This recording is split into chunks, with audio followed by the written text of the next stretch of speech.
Aurten ere, Santurtziko udalak beste hainbat elkartekin batera Euskararen Astea antolatu du.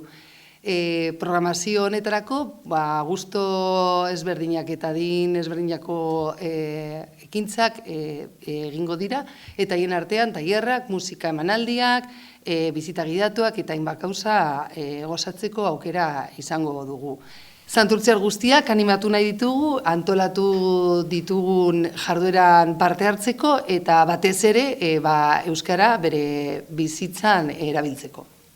Euskararen Astea maiatzaren 8-tik 15-era ospatuko dugu, hau da, ostiral honetan hasiko da, eta ostiralean izango ditugu bizita gidatuak. Bizita gidatu hauek ohiko bizitak dira, Santurtzi herrixka polita, atunontzia eta museoa bizitatzea. Hitzordu hartzeko turismo bulegoarekin hartu behar da hitzordua, eta horretaz aparte, ostiralean 8etan, Serantes Kulturaretoan kandida antzeslana izango dugu, eta larunbat goizean, Gernika Parkean, umeentzako tailerrak goizeko 11-etatik ordu batak arte.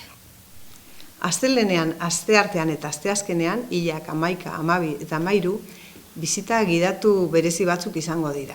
Aurten Serantes Kulturaretoak 30 urte beteko ditu eta herriari ateak zabaldu nahi dizkio. Orduan, kamerinoak,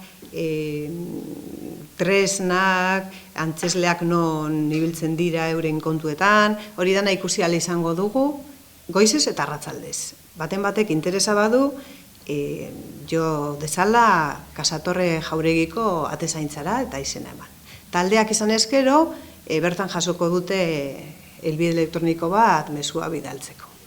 Asteazken arratsaldean Idoia Tapiaren alternazion ikuskizunarekin gozatu ahalko dugu.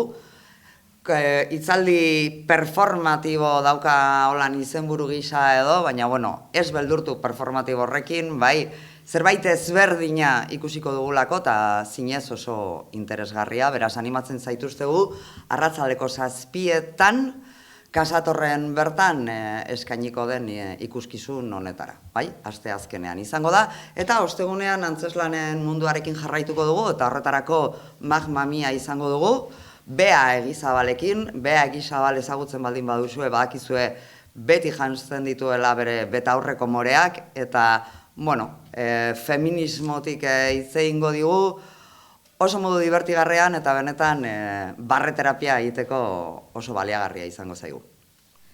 Eta ostiralean, maiatzaren 15ean amaituko dugu, berriro izango dugu aukera turismo bulegoak antolatutako bizita gidatuak egiteko, lehen aipatutakoak, eta horretaz aparte, arratsaldeko 5etan, Las Viñas ikastetxean, berbalagun guraso lagun tailerra izango dugu, familientzako antzerki tailerra izango da, beraz, familian egiteko, familian parte hartzeko, ez da umeentzat antolatutako ekitaldi bat.